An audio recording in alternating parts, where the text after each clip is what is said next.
ሀገራችን በምስራቅ አፍሪካ ካሉ ሀገራት ለእንስሳት እርባታ ምቹ የሆነች ብትሆንም ውጤቱ ግን እምብዛም ነው። በቅርብ ጊዜ ከ5 ብር በታች ይሸጥ የነበረው እንቁላል አሁን ላይ ወደ 3 እጥፍ በተጠጋ ዋጋ በመሸጥ ላይ ይገኛል። ለዚህም እንደ ምክንያት የሚነሱ ነገሮች አሉ። እኔ ልጄ ማብላት ብፈልግም ከኪሴ በላይ ማብላት አልችልም። ቢያንስ ለልጅ አንድ እንቁላል ማብላት እንዳለበት አውቀዋለሁ። ግን ከኪሴ ከገቢ ውጪ ማድረግ ስለማልችል ለልጄ ማድረግ እየፈለኩ አላደርግም ካለው ሁኔታ አንፃር እንጂ ቢያንስ አሁን አንተ ማንኛውም ሰው እንቁላል በስንት ነበርኛ እኔ አሁን በራሴ ተማሪ ሆኜ 250 2 ብር ምናምን በነበረ ሰዓት እንኳን ተወዷል ተብሎ አሁን ደግሞ አስበው 2-3 ልጅ ላለው ሰው አንድ እንቁላል 650 ገዝቼ ምን ልታረገው ትችላለህ? ከባድ ነው ያለው ነገር። አለመተዛዘንም ይመስለኛል። ተጠቃሚ ኤክሰስ ሆኖ አምራች ቁጥራቸው አነስተኛ ከሆነ ያ ብቻ ሳይሆን የመኖ ኤክሰስ አድርጎ ከጨመረ ምንም ማድረግ አይችልም፣ ይጨምራሉ። ስራው ላይ ከገባውኝ አሁን 3ኛ አመቴን አካባቢ ይዣለሁ። ከዚህ በፊት በጣም በአነስተኛ ካፒታል ይሰራሉ ተብሎ ከሚታሰቡ የስራ ዘርፎች አንዱ ነበርና አሁን ላይ ግን ትንሽ እንደ አዲስ እንኳን የስራው ዘርፍ ላይ ገብቶ ስራውን ለመስራት የሚጠይቀው ካፒታል ቀላል አይደለም። 1000 ዶሮ ካለ 900 እንቁላል መኖር አለበት በትንሹ ተብሎ ይታሰባል። ያ እንዳይሆን ያደረገው የመኖ ላይ የሚገባው ቫይታሚኖች እርግጠኛ አይደለም። ወይም ቫይታሚኖች እርግጠኛ አይደለም ወይም ደግሞ ይሄን መኖ የሚያቀነባብሩ ሰዎች ቫይታሚኑን አያደርጉበትም። መንግስትም ተከታትሎ ይሄን የተቀነባበረው መኖ ናሙና ወስዶ አያረጋግጥም። የትኛው መኖ ማቀነባበሪያ እያወጡ ዛሬ መኖ ማቀነባበሪያ ፈቃድ ታወጣለህ ሂደህ መኖ ማቀነባበር መሸከቻ ሰዎች ከገዙ ይሸጣል። በተሰማራበት የስራ መስክ ላይ የሚያወጣውን ኮስትና ከዛ ደግሞ ሊያገኘው የሚገባውን ፕሮፊቱን ነው ትርፉን አመዛዝኖ አንድን የሚሸጠውን የእቃውን ፕራይስ የሚያወጣውና ምናልባት በፊት 3 ብር እንቁላል እንዲሸጥ ያደረገበት ሁኔታ ከመኖ ልካውን የሚሸጥበት አይነት የዋጋ መጠን ላይ አልነበረም። በጣም ቅናሽ ነበር። እኔ እንኳን ሲጀምር አስታውሳለሁ አንድ ኩንታል 1300 ብር ነበርና አሁን ግን ኦልሞስት ከ3200 እስከ 3500 ነው መኖ እየተሸጠ ያለው። አንድ ዶሮ ደግሞ እንቁላል የሚጥል አንድ ዶሮ በቀን የሚጠቀመው 120 ግራም ነው። ይሄ ማለት 1000 ዶሮዎች 120 ኪሎ ይጠቀማሉ በቀን ማለት ነውና ለመኖ የሚወጣው ኮስት ቀላል አይደለም። አንዳንዴ ደግሞ ገበያውም ላይ ያለው የዋጋ ሁኔታ ተመሳሳይ ስላልሆነ ዩኒፎርም አይደለም፣ ይለዋወጣል።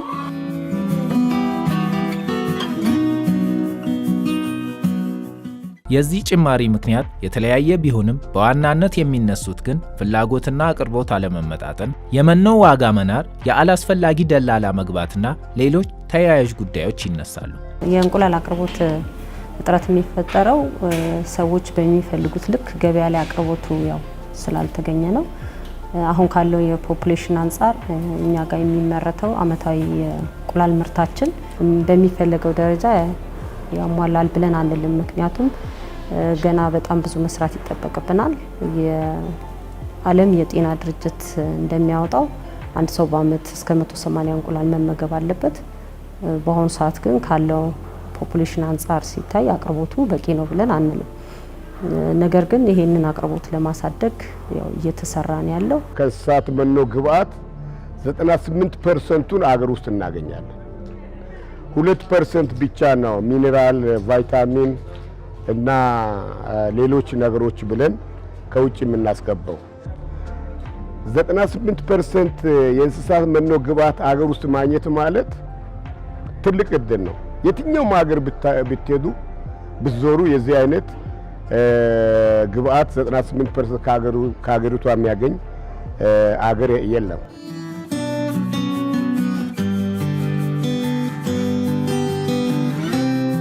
መንግስት መኖ የሚቀንስ ከሆነ የመኖ መቀነስ ብቻ አይደለም። ምክንያቱም ፋርም የሚያረቡት ሰዎች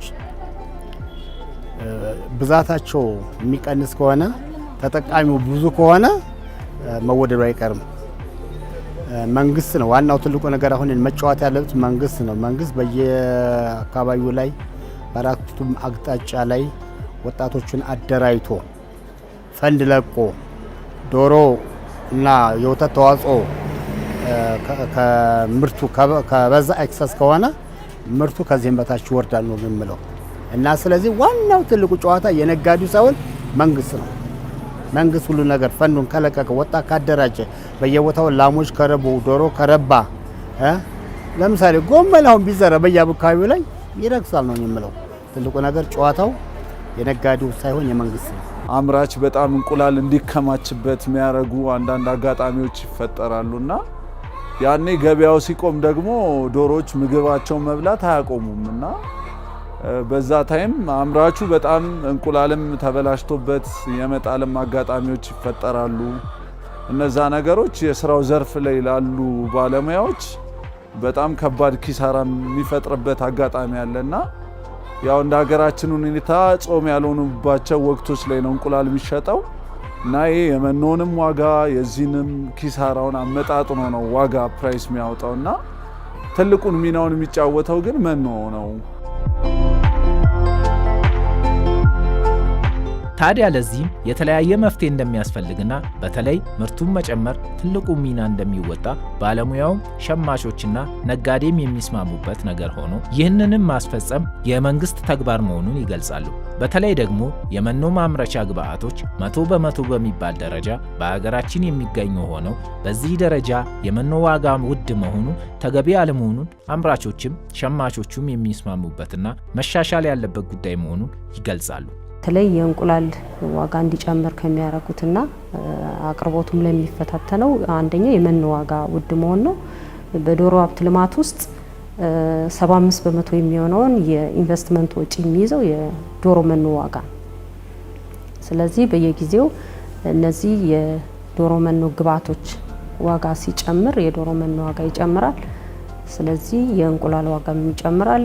እዛ ላይ ኢንቨስት የሚያደርጉ ሰዎችን በርካታ ገንዘብ ኢንቨስት እንዲያደርጉ ስለሚያስገድድ ሁሉም ሰው በዚህ ዘርፍ ውስጥ በቀላሉ ላይሳተፍ ይችላልና ከዛ አንጻር አቅርቦት እጥረት ሊፈጠር ይችላል።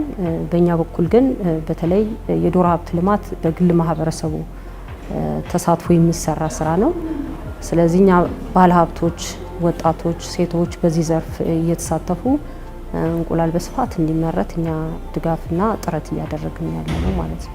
ሰው ትክክል ነው። ካለንበት የኢኮኖሚ ስታተስ አንጻር ማህበረሰባችን የእንቁላል ፕራይስ ቢቀንስለት ማጆሪቲው የመጠቀም ፕሮባቢሊቲ ይኖረዋል፣ ሁኔታ ይፈጠራል። ምክንያቱም ካለንበት ሁኔታ አንጻር እንቁላል 10 ብር 12 ብር ተሽጦ ሁሉም ማህበረሰብ ይጠቀማል ማለት ይከብዳል። ስራው ዘርፍ ላይም ለውጤት እንደተሰማራ ሰው ትርፍ እንፈልጋለን። ያ እንዲሆን ደግሞ ግድ የምናወጣቸው ኮስቶች አሉ። መኖ ላይ የሚወጡ ዋጋዎች አሉ።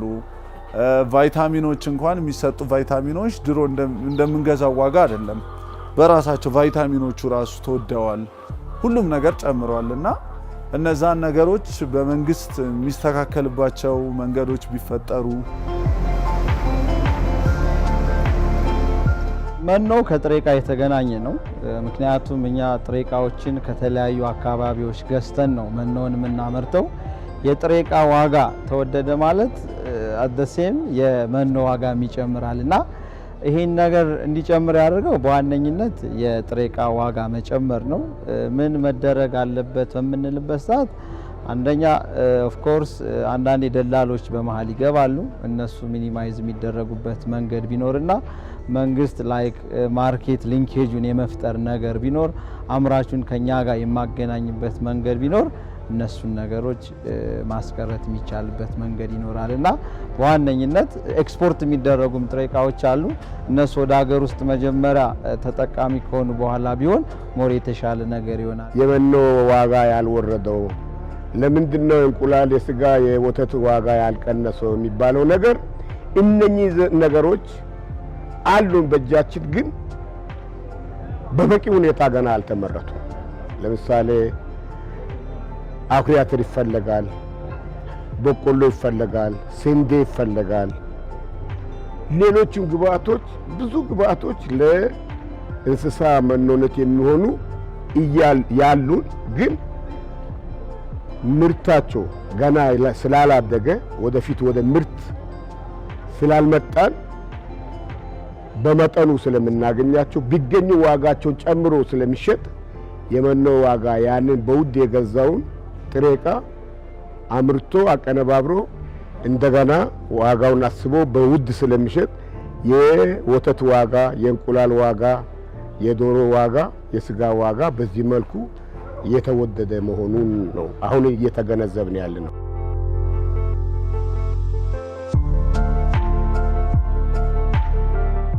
አሁን እዚህ መተህ ራሱ ቀኑን ሙሉ ብታዩን ሲሸጡ ሲቸረችሩ መከራ ሲበሉ የምታያቸው እዚህ ጋር ያሉት ናቸው። እዛም ሲያጠራቅሙ ያሉት መከራ የሚበሉ አሉ። መሀል ላይ ደግሞ ተጠቃሚውን ደላላውን አስበው አንተ ያ በሚያወጣው እና በሚጨምረው ስቴፕ ነው። እነዚህ ሁለት ሰዎች ብቻ እስከ መንግስት ደረጃ አሁን ኑሮ ሲጨምርብን ወደ መንግስት ነው ያ ነገር ተወደደብን ብለን ስንታች ግን ሁለቱን ሰዎች ነው የምናየው። መሀል ላይ ያሉት ናቸው ነገሮቹ እንዲገዝፉ የሚያደርጉት እንደኔ ማለት ነው። አንዳንድ ጊዜ ደላሎች እንዲገቡ አስገዳጅ የሚሆንበት አጋጣሚ ምንድነው? አንዳንደኛ መኖ በጣም ሲወደድ እንቁላል ሲከማች እንዳልኩ ዶሮቹ መብላታቸውን ስለማያቆሙ ለመኖ ከፍተኛ ብር ነው የምናወጣውና በዛ መሀል ወይ የጾም ወቅት ሊሆን ይችላል እንቁላል የሚወጣበት ማይወጣበት ሲዝን ሊሆን ስለሚችል እንቁላሉ ይከማቻል። በመሀል ደግሞ እኛ ብዙ ገንዘቦችን እያወጣን የፋይናንስ አቅማችን ሊቋቋመው ማይችለው አይነት ሌቭል ላይ ሲደርስ ግድ ለነሱ የመስጠታችን ግዴታ ይሆንብናል። ይሄ ነገር እንዲስተካከል መፍትሄ የሚሆነው ምናልባት በእንደዚህ ስራ ላይ የተሰማሩ ባለሙያዎች ወይ እንደኔ አይነት ሰዎች የፋይናንሻሊ ሰፖርት ቢደረጉ እነዚህ ሲዝኖችን የሚያልፉበት ጊዜዎችን የሚያልፉበት የገንዘብ አቅም ይኖራቸዋል። ከዛ ገበያው ሲመጣ ማህበረሰቡ እንቁላል የሚፈልግበት ሲዝን ሲመጣ ተመጣጣኝ በሆነ ዋጋ መሸጥ ይችላሉ።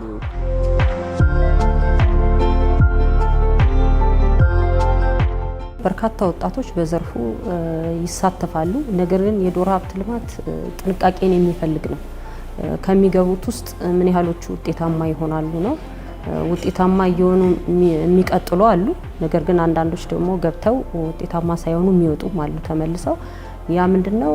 በተለይ የዶሮ ሀብት ልማት ለበሽታ ተጋላጭ የሆነ ዘርፍ ስለሆነ ከመጀመሪያው ስራውን ከመጀመራቸው ጀምሮ በተለይ ለዶሮ ሀብት ልማት ሊሰጥ የሚገባውን የጥንቃቄ መመሪያ ተከትለው ካልሰሩ በዚህ ብዙ ጊዜ ውጤታማ አይሆኑ። ነገር ግን የስነ ህይወት መመሪያውን ተከትለው በአግባቡ ለሰሩ ደግሞ ውጤታማ ሆነው ከፍተኛ ደረጃ ላይ እየደረሱ ናቸው ያሉት። በእኛ በኩል ደግሞ በየጊዜው አንደኛ ግንዛቤ ፈጠራ ነው። ያንን የዶሮ ሀብት ልማት ከአነስተኛ እስከ ከፍተኛ ድረስ በርካታ ሰዎችን ማደራጀት ማሳተፍ ይችላል። ይህንን እድል ለመጠቀም ደግሞ ሰዎች ግንዛቤ ኖሯቸው ወደ ዘርፉ እንዲገቡ የግንዛቤ ስራ እየሰራን ነው። ይህንንም ነገር ለማሻሻል መንግስት ስራዎችን እየሰራም ቢሆን የተጠናከረ ስራ እንደሚጠበቅበት ይታመናል። የግል ማህበረሰቡ በዚህ ውስጥ ገብቶ ውጤታማ እንዲሆን ደግሞ የአሰራር ስርዓቶችን መዘርጋት፣ ድጋፍ ማድረግ፣ ስራዎቹ እንዲቀላቸው ደግሞ ለምሳሌ አሁን አጠቃላይ የእንስሳት እንዲሁም የዶሮ ቁሳቁስና ማሽነሪዎች ከታክስ ነፃ እንዲገቡ ተደርጓል በግብርና ሚኒስቴር። ሌላው ደግሞ የመኖ ዋጋ ውድነትን ለመቀነስ እንደዚሁ የዶሮ መኖ ዋጋና ግብዓቶች ላይ ያሉ ታክሶች እንዲነሳ ተደርጓል። በቅርብ ጊዜ ተነስቶ ወደ ስራ እንዲገባ እኛም ጥረት እያደረግን ነውና እንደዚህ አይነት ድጋፎች እያደረግን ያለ ነው። ነገር ግን አሁንም በርካታ ወጣቶች መሳተፍ ይችላሉ። በውጤታማ በሆነ መልኩ በዘርፉ ተሳትፈው ውጤት እንዲያመጡ የግንዛቤ ፈጠራ በተለይ እዚህ ላይ ትኩረት በመስጠት ክትትልና ድጋፍ በማድረግ እኛ እየሰራን ያለ ነው። ለግብአት የሚሆኑት ለእንስሳት መኖ ግብአት የሚሆኑ ምርቶች ካደጉ ከጨመሩ ግብርናችን በዘመነ መልኩ ካደገ እነኚህ ነገሮች ይቀንሳሉ የሚል ተስፋ ነው ያለው። ለዚህ ደግሞ አሁንም አንዳንድ ነገሮች ተስፋ እያየን ነው። ለምሳሌ የዛሬ 15-20 ዓመት በአገሪቷ ውስጥ አኩሪ አተር ብትፈልግ አታገኝም ነበር። በአሁኑ ጊዜ ወደ ውጪ ሁሉ የመላክ እየተጨመቀ ለዘይቱ ለሰው ኬኩ ወይንም ፋጉሎ የምንለው ደግሞ ለእንስሳ አገልግሎት እየዋለ የዚህ አይነቱ እየጨመረ በመጣ ቁጥር ነገሮችም እየተስተካከሉ ይመጣል ነው። ዋናው ከምርት ጋር የተያያዘ ጉዳይ ነው።